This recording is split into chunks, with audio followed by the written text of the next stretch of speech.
Good evening. Good evening. And welcome to CHASEN tonight. And I'd like just by a show of hands, who's here for the first time, or maybe quite a while since they've been here? Okay.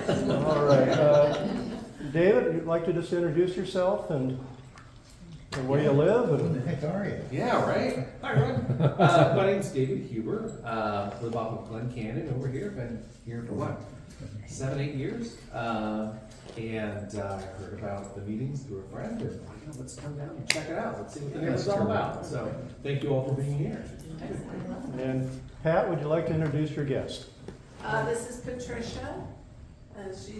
She's from Big Oak Mobile Home Park. And I'm Pat from Big Oak. And this is Robin from Big Oak. Well, welcome.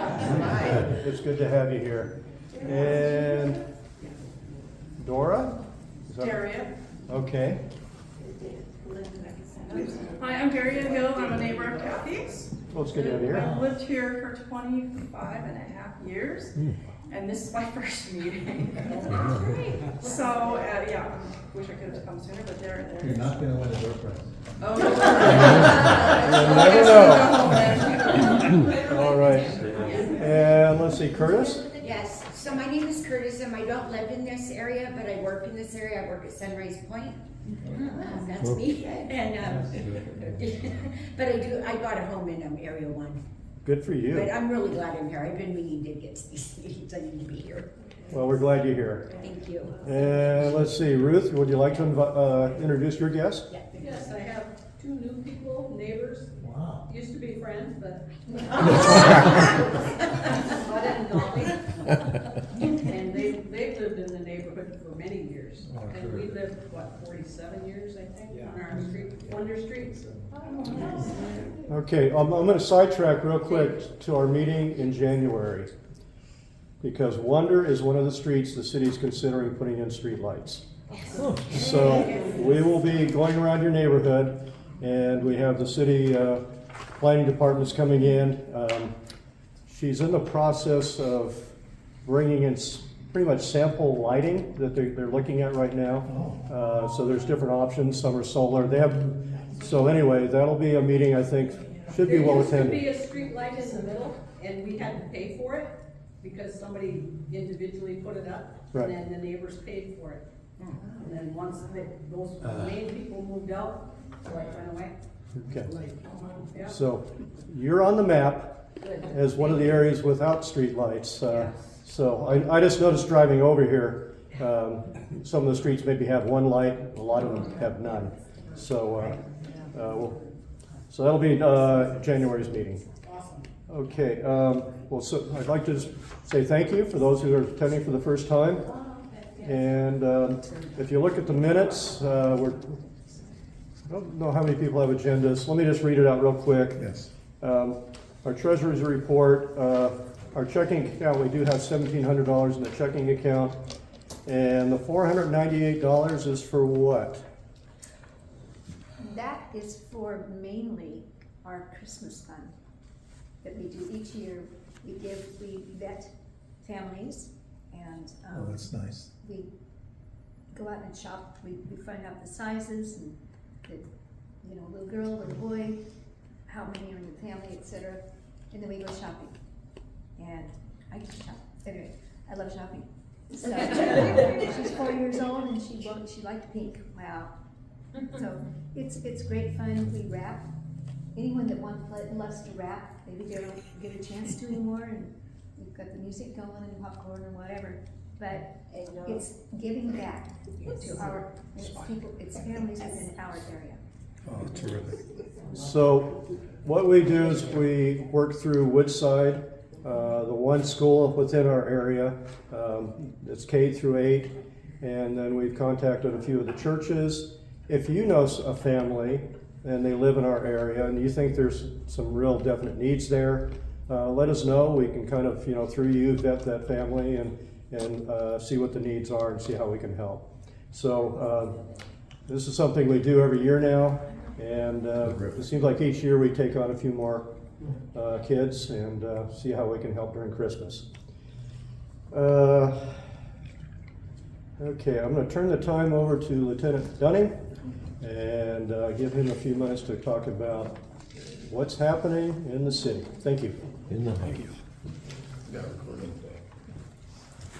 All right, good evening, how are you guys? Terrific. To those of you who are new or coming back to the meetings, my name is Bill Dunning. I'm a watch commander on the weekends. And I brought to you some of the stats. Bill asked me to discuss a little bit of some of the bigger cases that we've had recently. We've had a lot of good police work happening out there. I'm sure a lot of it's been posted on social media. I was told him this weekend alone, just from the weekend patrol, cops took 5 guns off the street. So that's a major accomplishment for them. As of today, this morning, JCPenney's was burglarized. We responded for the alarm. We got there, we got the person in custody quickly. They sold $92,000 worth of jewelry that was now being able to give it back. So good, quick police work there. We had a arrest that was organized retail theft. We've talked about that in months past about that. The case stemmed from the mall as well, from Macy's, where the guy stole about $15,000 from our Macy's.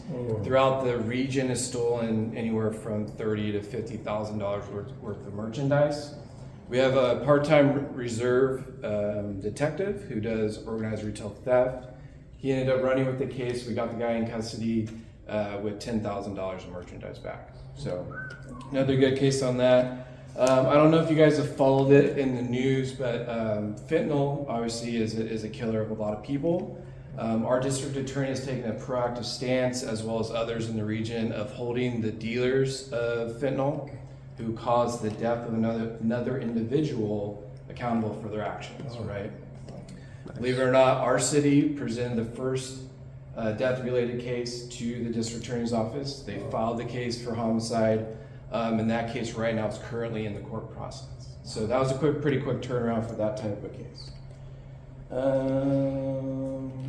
Some of you may have seen we had a swatting incident on Saturday morning. It wasn't in this area, but something to be kind of aware of. I know there were some people who were concerned about it. Typically, so what happened in this situation is we got a call from 988 who basically said that a juvenile had potentially murdered his mother. Obviously, we need to take those cases seriously. We ended up getting there, contacting the residents. We determined everything was fine at that residence. No crime had occurred. But obviously, when we show up, we're going to take that seriously, obviously. Yep. And with that, if people get a little they get nervous about it. If you see those types of incidents, they do happen often. We're tracing back the phone number. I think it's to Florida, to kind of figure out what we can do from there. But I know there was some general concern about that. All right. So in the last month, you may be wondering what's happening in your area. So in the last month, we've had there's been 42 arrests just in this neighborhood association's district, okay? Within those arrests, the vast majority of them, there are the sporadic, domestic violence and stuff like that, but vast majority is narcotic related, as well as the quality of life for your trespassers and people who are illegally camping. Within the last month, 102 cases have been generated within this district, and the vast majority of them are property crimes, which leads me into the kind of the next prong is we're embarking on holiday season. I talked about before. So be kind of cognizant of, not leaving things in your car, securing your vehicle as well. And if you're getting Amazon packages, there are lockers that you can get them dropped off to, which is a great way because people will come up quickly, see what a package, they'll take it, and it could be anything from clothing, dog food, or something expensive that you bought for a loved one for Christmas. So just be mindful of that. Also, you may have seen we had a swearing-in ceremony last week. For those of you who might remember, he was Pop at the time, Ken Spencer. He promoted to the rank of sergeant. We had 3 police officers that were sworn in, our part-time reserve, and then we had some record staff as well as some volunteers. It was a good swearing-in ceremony. So our staff is increasing. More people in the street means hopefully less crime. But at least we can get the resources where they need to be quicker. So things are looking really good. And we had a meeting today, and we're starting to get our staffing back up. We're down into less than 10 positions that need to be filled. So that's for the sworn side. So pretty dang good.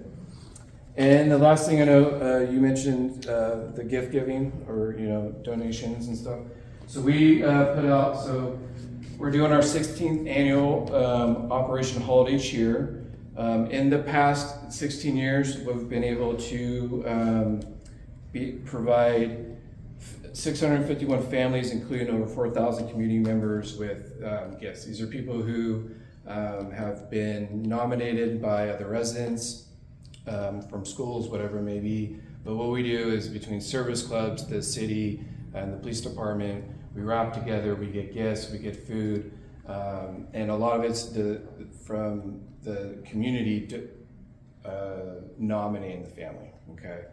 And so that's going to be happening in the month of December. It's a lot of fun for us, because we get to all get together, convoy through the city, drop off the gifts, and almost every year it ends over on the Sayonara Center, which is a lot of fun. Yeah. So Yeah.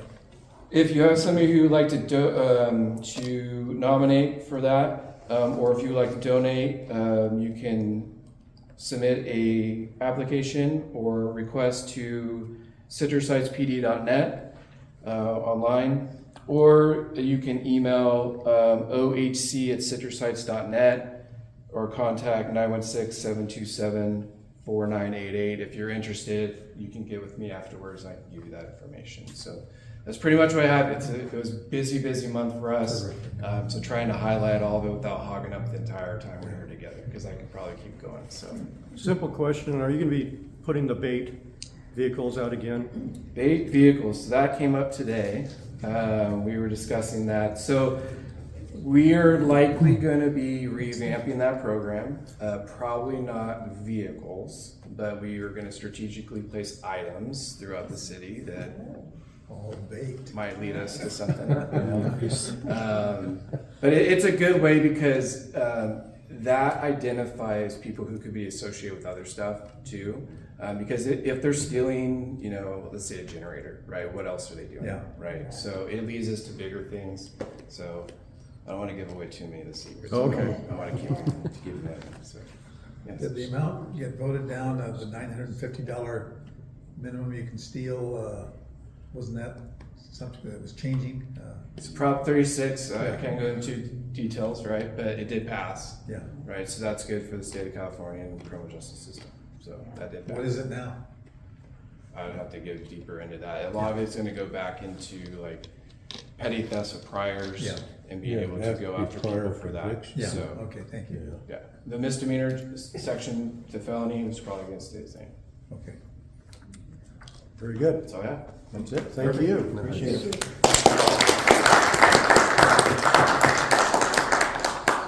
Let's see, Kat, did you want to come up or just speak loud? Oh, whoa. Bring her up here. Hold on, wait. Oh, Kat, sorry. April, Kat, okay. She is anxious. I just saw the eye contact. Most of you know I'm the informal liaison between Woodside School, K-8 school, and the community. Yeah. It's formal, it's formal now. Anyway, I don't have a lot of news other than they have a few things coming up. They have their community cocoa and crafts with the community. I have a list right back there on the table of any events coming up that you may be interested in helping with, or I think this week they have Scholastic Book Fair going on.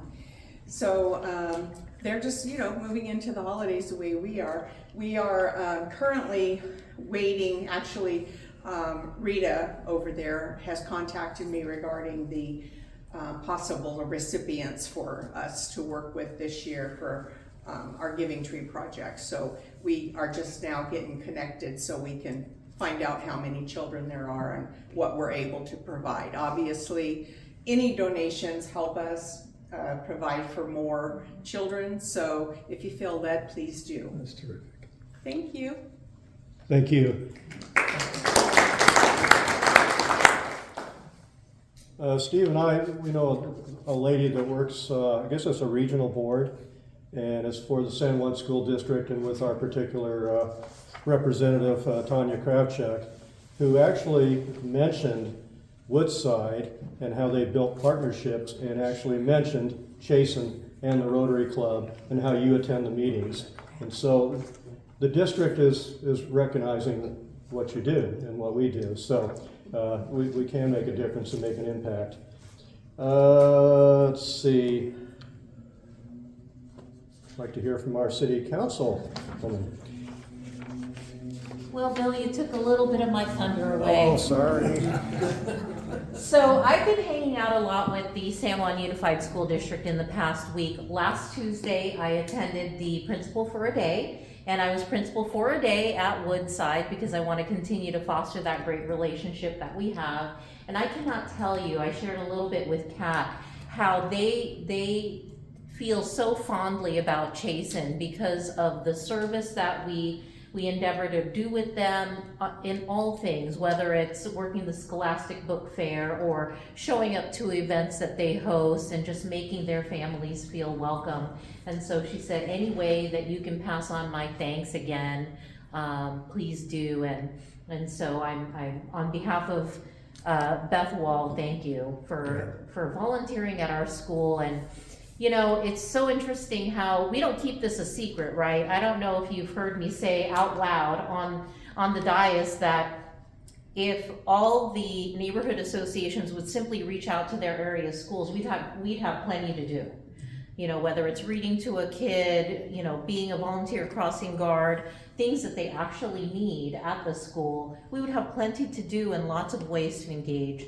And so on Wednesday, so Tuesday I was Principal for a Day. On Wednesday, I got to do a presentation to all the principals in Citrus Heights. They have their own specialized Citrus Heights Principals Collaborative program. And so all the principals meet together. And once again, I heard about CHASEN, you know, all the good things. And this is all the principals in all the other areas, not just in District 2 and R 7, 8, 9. So, you know, our reputation is getting around. I just wish they would pick up our tips and tricks to engage and really make it fun and exciting for the rest of our communities. It'll catch on, I know it will. And finally, on Thursday, I did a Zoom presentation for the rest of the principals in Sacramento in their footprint for San Juan Unified. And so many of you know my day job is actually in kind of para-education, if you will. I am a program manager with Junior Achievement, and that gives me reason to talk to a lot of these school groups, but it also is great that I have a personal example and relationship with our local school and school district. And so I just wanted to pass that information to you. And we are encouraging the schools to engage more with Citrus Heights. Melissa Bassinelli and her top-tier staff has been engaging. They came to our State of the City and stayed. And we are also inviting Melissa or someone on Melissa's staff to be part of the Citrus Heights Chamber, because business owners also want to engage with the youth. They want to make sure that all youth understand there is so much opportunity for them by way of jobs, by way of starting your own business, and there are many people in the community who will help them do that. So it's been school district all week long as far as I was concerned, but it was all good stuff. As far as, an election happened, did you know? We have results, at least in the open seat. So Brett Daniels had resigned early, and we kept his seat open because it was less than 90 days to an election. And if you were not keeping up, Kelsey Nelson did win an overwhelming approval of her candidacy there, and she was elected. She will be sworn in on December 11th, our upcoming council meeting. So please come, you know, just like you were so kind to introduce yourself to me, please introduce yourself to her, because we are a council of 5, not just 1.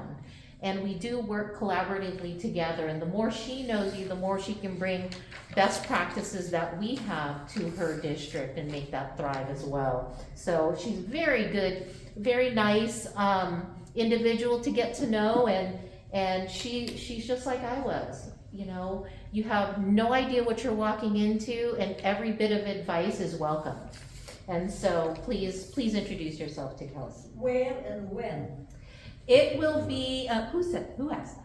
Earl. Okay, where and when? So city council meeting on December 11th, which is a Wednesday, at City Hall. Our regular meeting time is 6 o'clock.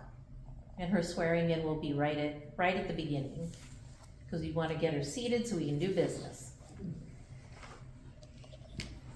Thank you. You're welcome.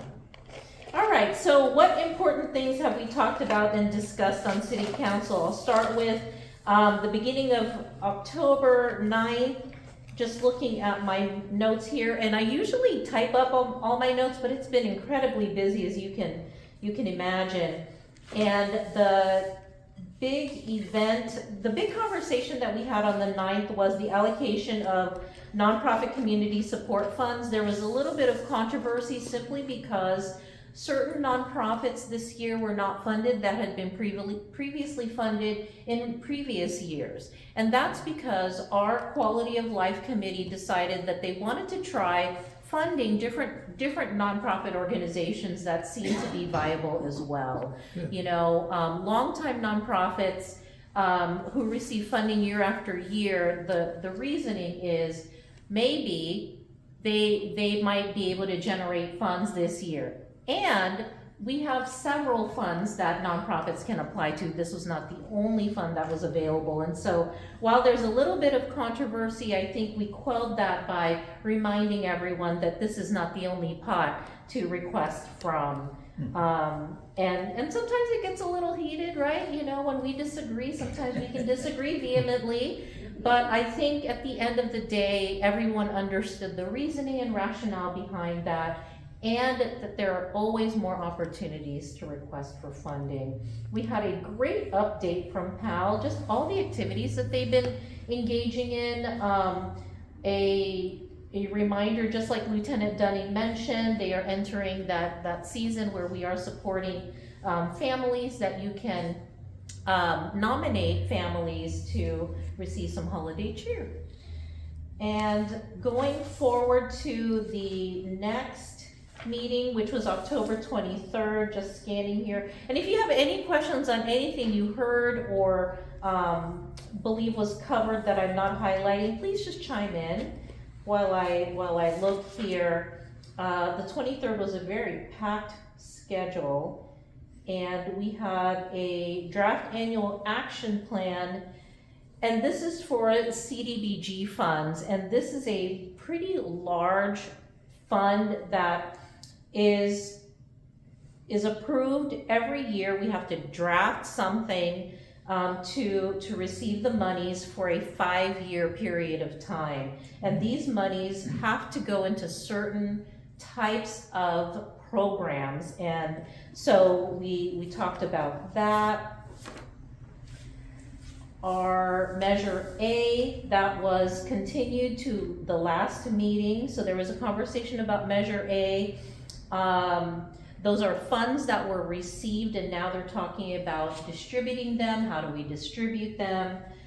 All very interesting things, right? I don't know about you, but when I read anything regarding my vote and money, particularly if they're going to extract it from my property tax, I get very interested in the minutia. And this election was fraught with digging into my property tax rolls, right? So I hope you take interest, even though it sounds boring. At the end of the day, you look at that property tax bill and you think, wait a minute, that wasn't the little bit that they promised me, it's a lot of it. So I try to read those as much as possible. Oh, on October 23rd, so I like to call the October 23rd meeting the meeting where all of us cried, because we had this amazing report and we signed an MOU. You would think that signing an MOU would not bring anyone to tears, But the reason for it was for the Citrus Heights Veterans Memorial Project.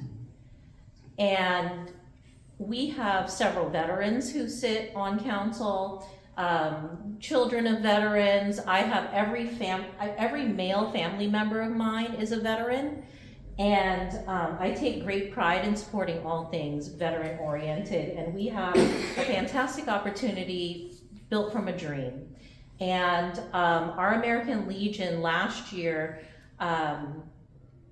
dreamt of bringing something significant to honor our veterans, and that's the Veteran Memorial Wall. Now, last year, it was a portable wall that came in the middle of March, very rainy day, but hundreds of people came out to honor our vets. And now we are we've signed an MOU to say yes to a permanent structure. And what happened that brought us all to tears was, one, there was a $100,000 donation from the Rotary of Citrus Heights, not Rotary International, Rotary of Citrus Heights. This is saying we believe in this and we honor that. Number two, we got donated land from the cemetery district to give us the location for this honor wall. It is going to be an 80% replica of the real wall that's in Washington, D.C., and it's going to be engraved. It's something that will give an individual the exact same feeling as going to Washington, D.C. I've been to that wall. You can't find a dry eye in the whole space. And we really expect that it will put Citrus Heights on the map in a very significant way. It is going to be only the second installation in the country outside of Washington, D.C. Really? We should be very, very proud of that, and I know I am. Which cemetery is it going to be in? It's going to be, thank you for asking that, it's going to be at the Calvary Cemetery and Funeral Center. And I believe that is, okay, the location they picked for us is ideal. It's going to be very visible. The wall is going to be very visible from 80. Amazing, amazing. So that just brought us all to tears. If you want to donate to that, you can see me individually and I'll tell you about where to do that. And finally, last meeting, which was on the 13th, we meet twice a month. We ended up with a very light agenda because we had moved an agenda of importance, and the agenda of importance was evaluating a proposal from Ethan Conrad and his group of his part of the property for Sunrise tomorrow. So Sunrise Mall, everybody's familiar with the current state of it. Ethan Conrad and his group have a proposal that they would like to be evaluated by City Council. And so because that is such a big item, and he is still going back and forth with trying to accommodate his vision and seeing our vision that we put forth with the community effort in Sunrise tomorrow, how they can meet us in the middle. So he asked for a continuance of that item until mid-January or February. So please look for that item, because if you have any feelings, any feedback you'd like to share, anything you'd like documented, and by the way, if you put your comments in writing, he is asking for those in writing forwarded to him. So he's being very proactive in listening. So if you feel like you can't make it or you want to articulate it in writing, because some of us write better than we speak, please do that and send it to our city clerk. Any questions? Those are all of our big items. So, does Mr. Conrad and his group own that property? They own the half of the property that used to be Sears. Oh, way down there. Yeah, on the far end, if you're coming from here on the far end. Okay, so what, I was told by somebody, or I heard, that that property was private, that entire mall area is privately It is. owned. Mm-hmm. Is that? Yeah, that is absolutely true. The Sunrise Mall is privately owned. The city does not own not one bit of it. And we at one time had up to 6 owners. I believe now we're down to 4. And you know, as you can imagine, trying to get 2 people to lunch, having up to six owners to agree on anything is very, very difficult, But especially. obviously, the city controls zoning rights. Correct. Associated with that property. Correct, and we did undertake the Sunrise Tomorrow plan, which is a very specific plan, literally a specific plan. So there's 4 owners now, you say? There are, 4? yes, and Mr. Conrad and his group are one. Are one of them, Mhm. okay. When are you meeting with them? We will be having that meeting either end of January, beginning of February. Yeah, so please attend or write in your comments and concerns. Thank you. Yeah. Any other questions? Yeah. Yeah, where can we get more information about the Sunrise Tomorrow plan? Oh, it's actually on our website, so if you go to citrusheights.net and look for Sunrise Tomorrow plan, it'll be easy to find. Yeah. Perfect. Any other questions? All right, back to you, Bill. Thank you. Yeah, and actually, there is a map kind of showing some of their proposals, and it's quite interesting. So take a look, and I think you'll have comments coming forth after you see what they want to plan on doing. All right, April, come on up. I'd like to thank April West for coming. She was here, last month, because she wanted to kind of get a feel for what takes place here. And so she was very proactive, and we appreciate you being here tonight, and the time is yours. Thank you. Well, I want to be here more often also. So, hello, my name is April West. I'm with Metro Fire. I'm in the Community Relations Division. I've printed off, I think, 12 or 15 of these packets. So if it's okay, we can share, and then I can send the electronic version. And so I'll go through some of the questions that were submitted to me also. But first, I'm going to jump into the Community Relations Division. So I joined Metro Fire in April of last year. No, the year before that. So I'm coming up on 2 years. And my role is out in the community. So you'll see my face at the chamber meetings, at the Rotary clubs, at Kiwanis, here and everywhere, hopefully.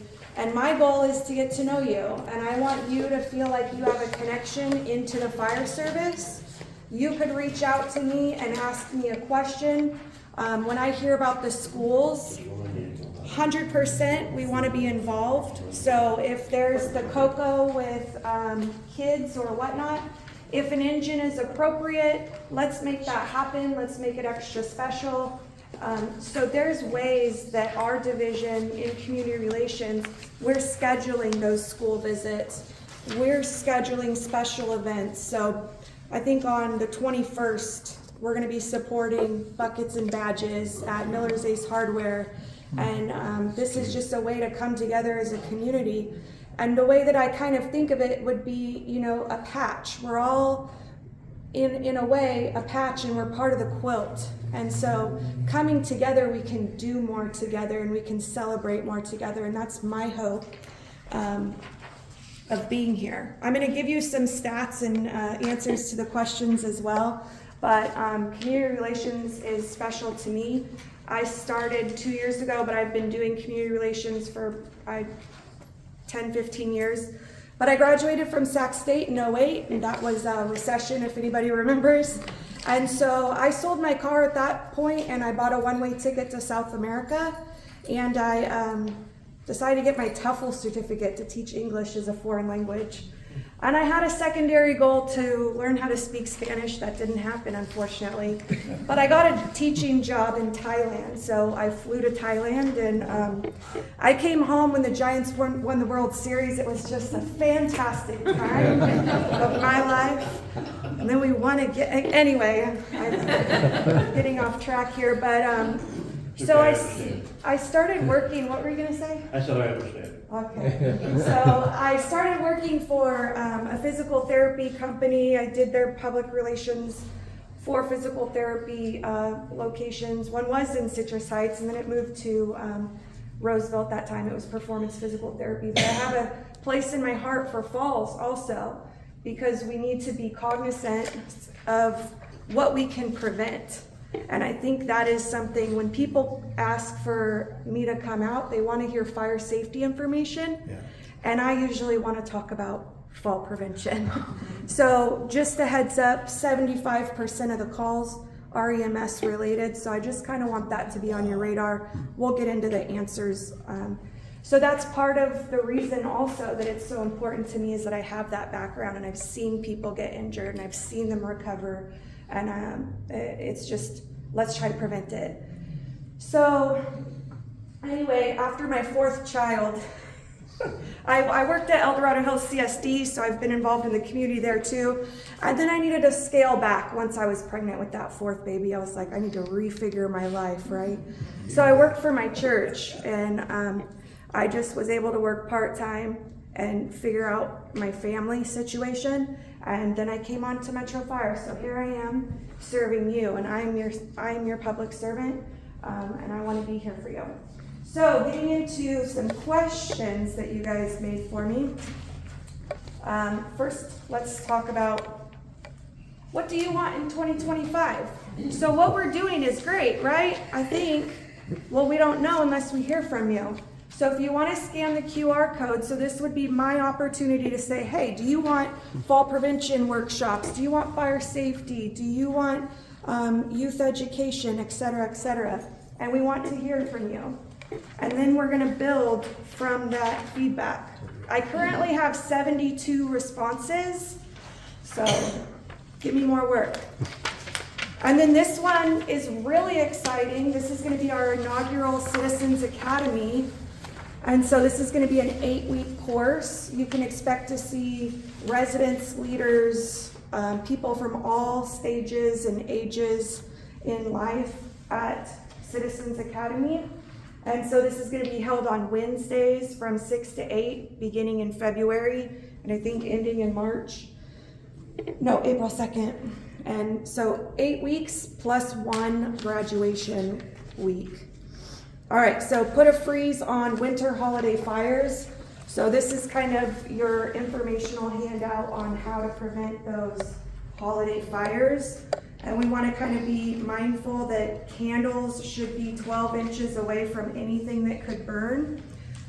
A dry Christmas tree, let's try to get those Christmas trees out before they're super dry. Because if you're celebrating Christmas, that tree can burn very hot and very fast. One of the things that I really wanted to talk about today also is that November is Carbon Monoxide Awareness Month.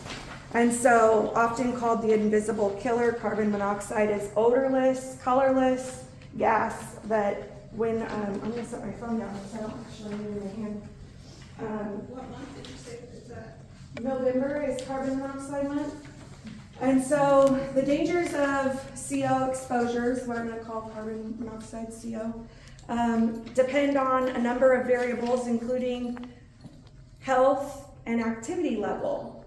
So that means infants, pregnant women, and people with physical conditions that can limit your body's ability to use oxygen can be more severely affected. Okay, so with carbon monoxide, there are alarms, and everybody should have a carbon monoxide alarm in their home. There's easy ones, you could just plug them in, they have batteries. So you want to have carbon monoxide alarms. One of the grant-funded activities that we're doing right now also for mobile home parks is that we do have, you're like, I remember you. So we are going from area to area and doing smoke alarm blitzes with checking. We're working in partnership with the American Red Cross, who was here last month. And so, yeah, this came out of my car from the blitz that we did 2 weeks ago at the beginning of November. And we were off Florin Road at that point. And I believe we provided 300. The American Red Cross is able to install them, but our grant does not allow us to use that word, so sorry about that. Anyway, I really, really want to encourage these carbon monoxide alarms. And the thing is, one of the questions, I'm going to do a spoil real quick, is that You wanted to know what's the best smoke alarm, and it's a working one. What's the best carbon monoxide? A working one, okay? So, I did include a little sheet there to go further into carbon monoxide. And what can happen with that too is that if you were using a gas stove or anything like that where maybe there's a generator inside, like please don't put your generators inside. You want to keep those outside. It's things like that where people they just might not know. So we need to make sure we keep portable generators outside, away from windows as far as way possible.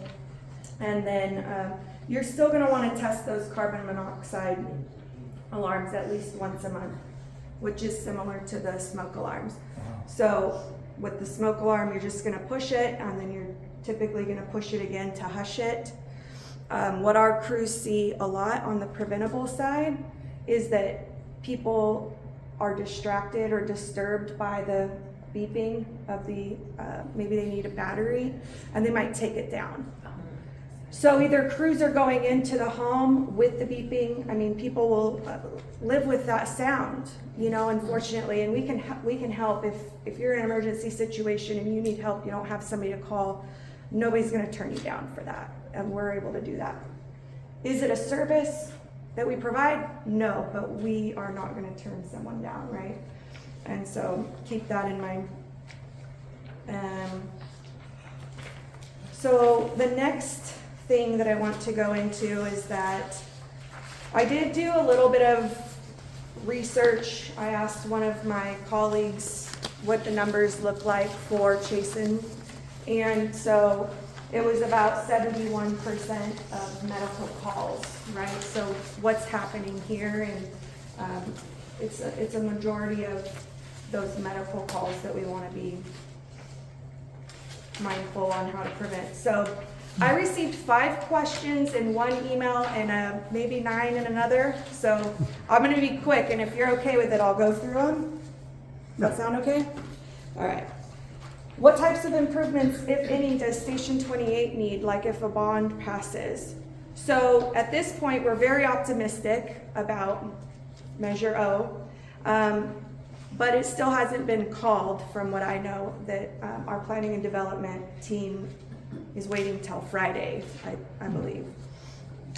And we should know a lot more about the improvements after that, but if you were to reference the website where we had a lot of Measure O information, the capital improvement plans kind of go into a little bit of those details. On a 911 call, how do they know if a fire truck or ambulance is coming and which station gets the call? So dispatch has a pick list.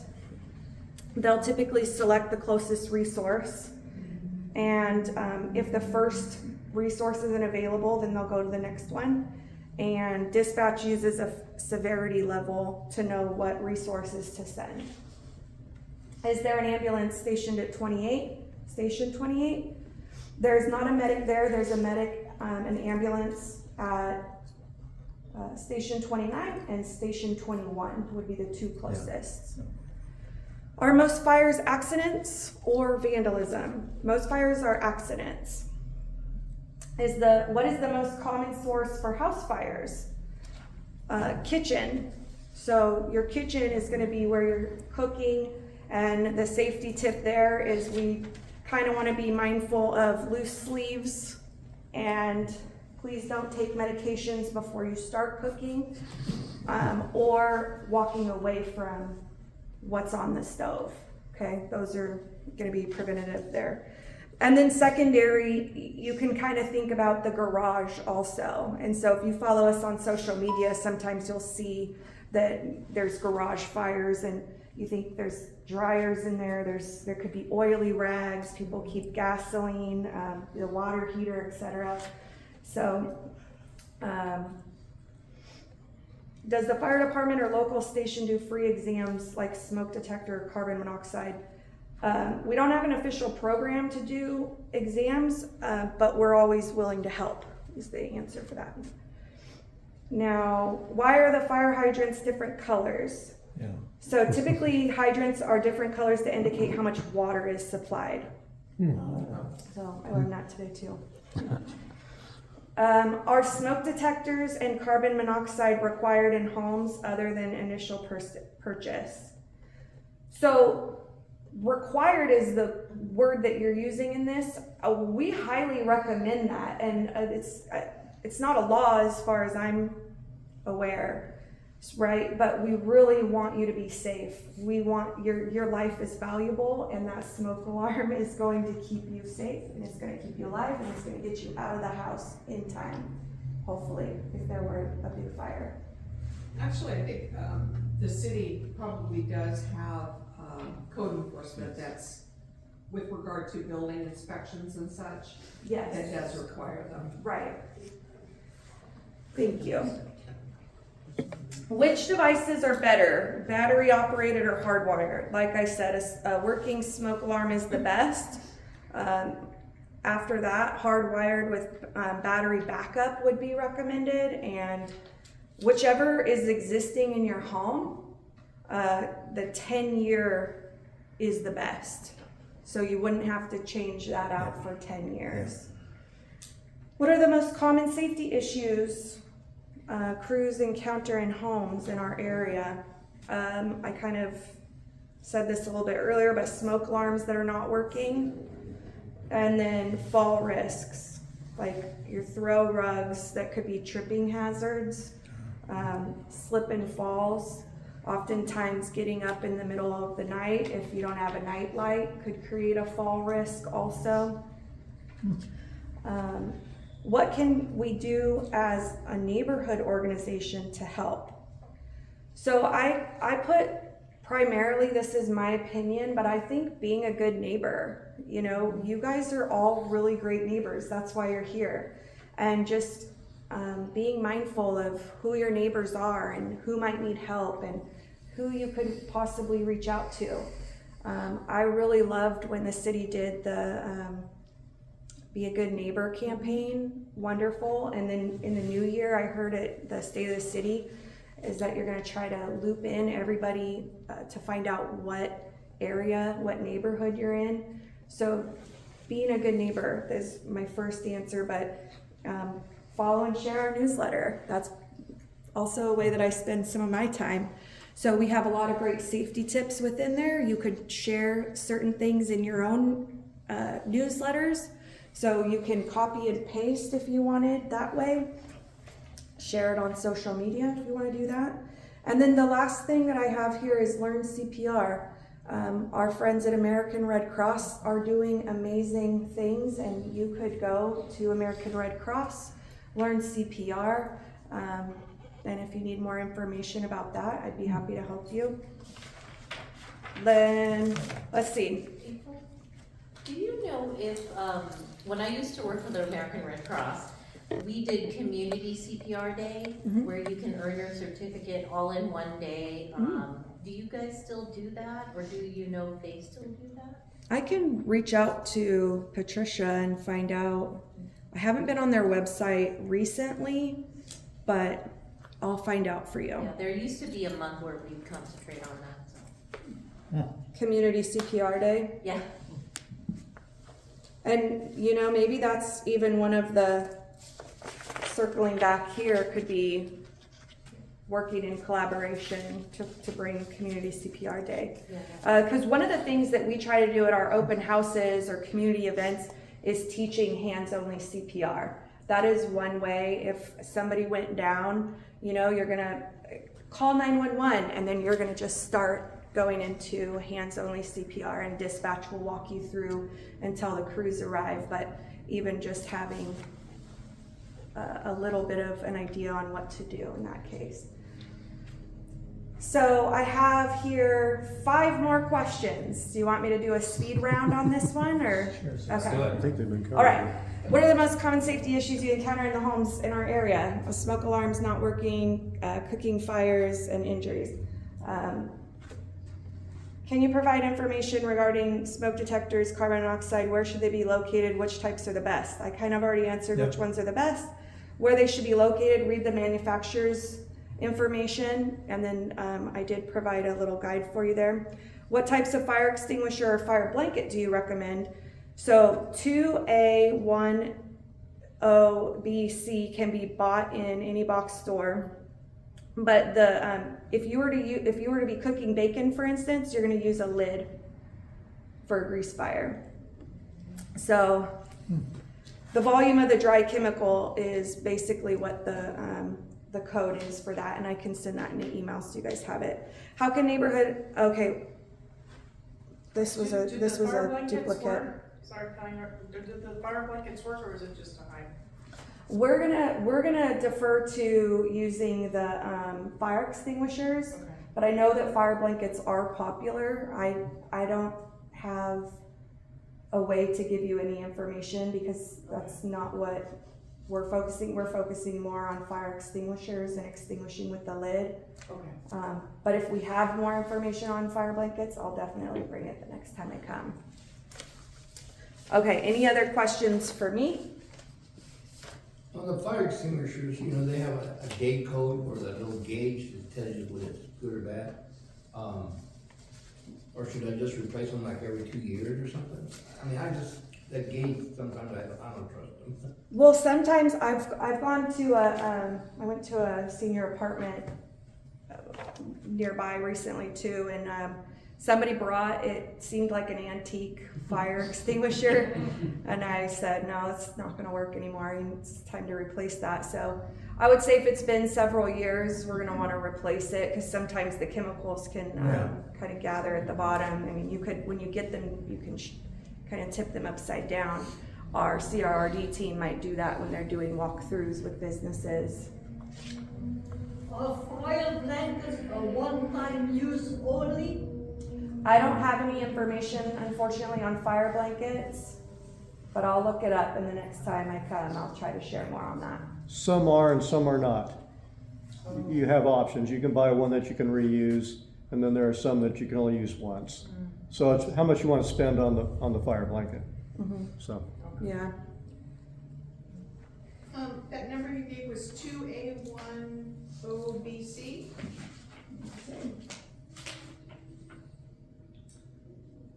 Yes, 2A1OBC. Yep. Thank you.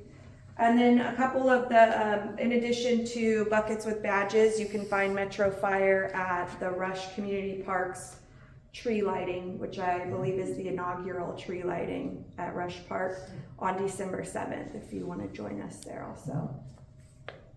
Just a note, 2 houses behind my daughter over in Fair Oaks, the guy had the barbecue going and he was about 6 inches from the house, and it flared up and caught his house on fire. Oh no. And then it started the neighbor's house on fire, so both houses right now are gutted as they're being taken care of. So just make sure you have the proper clearance when you're barbecuing. Thank you for that reminder. Yeah, I'm sorry to hear that. You mentioned, 70% of the calls in the area are medical related? Is that typical throughout the system, or is that specific? Yes. Is that higher or lower than?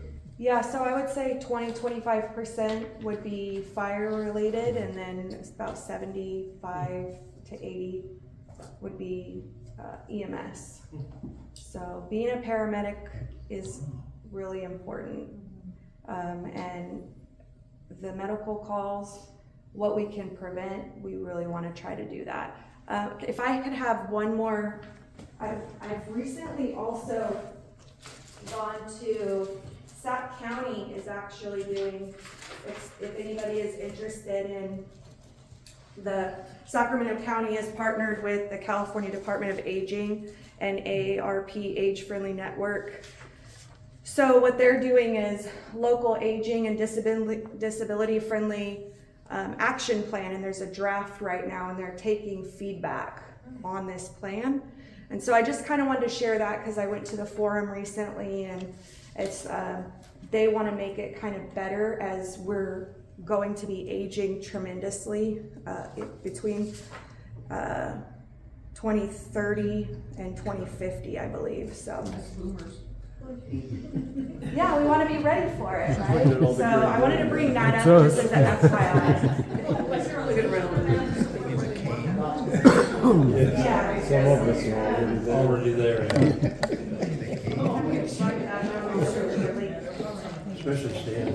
Okay, any other questions before I wrap up? That was great. Okay, well, thank you for having me, and I'll see you next time. Happy. That was great. Can I pass one more thing out before I leave? Sure. This is what, you're gonna wanna put this on your fridge. This is the emergency medical treatment form. And so you're gonna fill it out completely, you're gonna put your medications, your allergies, you're gonna select your hospital preference, and I want you to know if you need a trauma hospital, you might not get your first preference, right? So just keep that in mind, that's why we ask for first, second, and third choices. And then your family member, if you could have a person to notify, okay? Oh, thank you. You're welcome.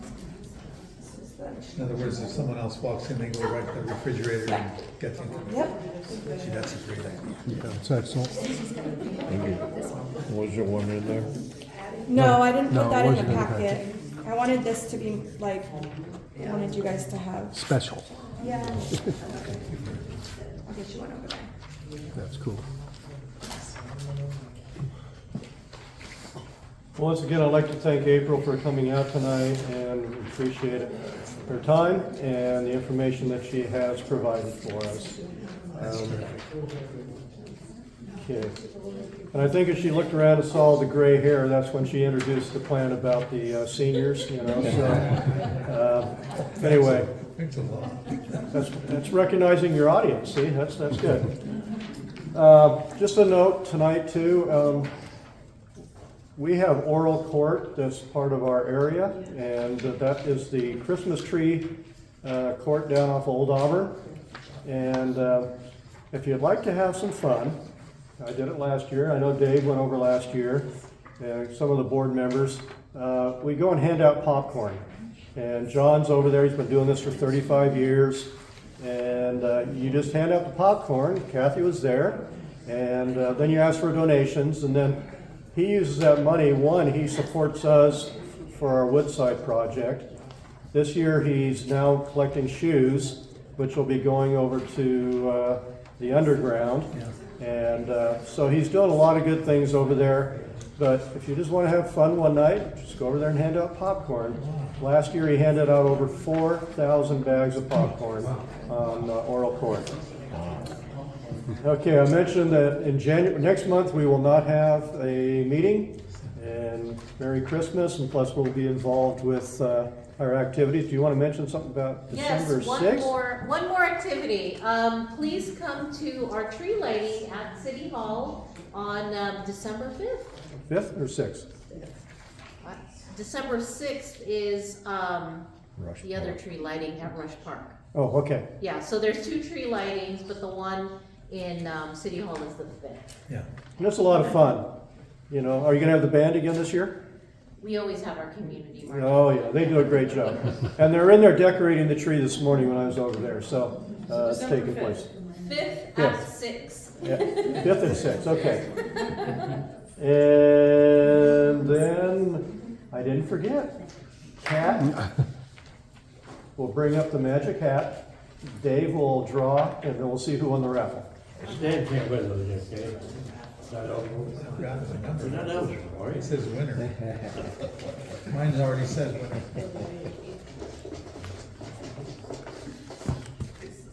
I'm feeling it. Anything but Stan. Let's see if it goes up your sleeve. Ooh, you dropped mine. I did. To make sure.